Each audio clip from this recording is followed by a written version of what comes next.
4 দিন বন্ধ থাকার পর ব্রাহ্মণবাড়িয়ায় শুরু হয়েছে আবাসিক ও বাণিজ্যিক পর্যায়ে গ্যাস সরবরাহ। আবাসিক পর্যায়ে কিছুটা উন্নতি হলেও জেলার 5টি ফিলিং স্টেশন ও 17টি গ্যাস নির্ভর কারখানা সহ বাণিজ্যিক পর্যায়ে নিরবচ্ছিন্ন সরবরাহ ও চাপ মিলছে না, তাই ভোগান্তি পুরোপুরি কমেনি। এদিকে 4 দিনের পর গ্যাস সরবরাহ শুরু হয়, যানবাহনের চাপ বেড়েছে ফিলিং স্টেশনগুলোয়। গ্যাসের স্বাভাবিক চাপ বৃদ্ধি ও পরিস্থিতি স্বাভাবিক হতে আরও কিছুটা সময় লাগতে পারে বলে জানায় Bakhrabad gas distribution company limited.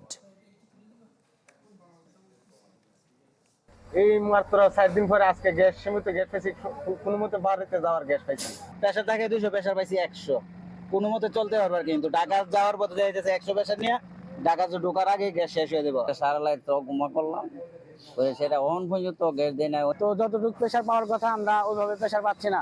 তো সকালবেলা আমাদের ইঞ্জিনও কয়েকবার বন্ধ হয়েছে।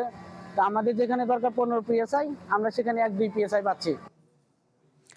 গ্যাস সংকটের আরও খবর জানাতে চাই আপনাদের। ব্রাহ্মণবাড়িয়া থেকে যুক্ত হচ্ছেন সহকর্মী প্রকাশ দাস। প্রকাশ, কর্তৃপক্ষ বলছে আজ অথবা আগামীকাল সংকট পুরোপুরি সমাধান হয়ে যাবে। গতকালকের তুলনায় আজ পরিস্থিতির উন্নতি হলো কতটা?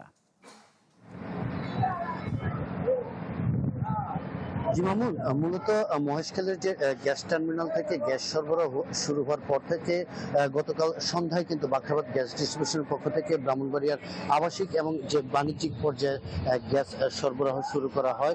যদিও গ্যাস সরবরাহ শুরু হয়েছে, তবে সেটা কিন্তু সন্তোষজনক নয়, কারণ গ্যাসের যে স্বাভাবিক চাপ না থাকার কারণে ফিলিং স্টেশন এবং যে ব্রাহ্মণবাড়িয়ার বিশিক শিল্পনগরের যে গ্যাস নির্ভর কারখানাগুলো রয়েছে, তারা কিন্তু তাদের যে স্বাভাবিক কার্যক্রম সেগুলো কিন্তু তারা স্বাভাবিকভাবে তারা করতে পারছেন না। যে কারণে আমরা সকাল থেকে বিভিন্ন ফিলিং স্টেশন গুলো যেটা দেখেছি, যে ফিলিং স্টেশনগুলোতে 15 PSI চাপে গ্যাস পাওয়ার কথা থাকলেও সেখানে কিন্তু তারা সর্বোচ্চ 1 থেকে 2 চাপ পাচ্ছে।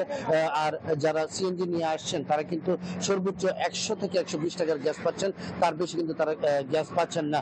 যে কারণে কিন্তু যারা চালকরা রয়েছেন তাদের ভোগান্তিটা কিছুটা কমলেও তাদের যে সার্বিক ভোগান্তি সেটা কিন্তু রয়েছে। তো যারা ফিলিং স্টেশন কর্তৃপক্ষ রয়েছে তারা জানিয়েছেন যে আসলে এই সংকট দ্রুত কাটিয়ে না উঠতে পারলে তাদের ক্ষতি কিন্তু দিনের পর দিন বাড়তে থাকবে। এছাড়া যারা যানবাহন চালকরা রয়েছে তারাও কিন্তু তাদের পরিমাণ মতো গ্যাস না পেয়ে, তারা ভাড়ায় বের হতে না পেরে তারাও কিন্তু অনেকটা বিপদের মধ্যে রয়েছেন।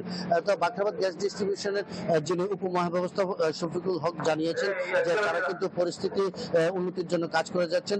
যেহেতু গ্যাস সরবরাহ শুরু হয়েছে, তারা আশা করছেন যে হয়তো আজ অথবা আগামীকাল থেকে এই পরিস্থিতি যে চাপ বৃদ্ধি এবং যে স্বাভাবিক সরবরাহ পরিস্থিতি সেটা কিন্তু উন্নতি ঘটবে।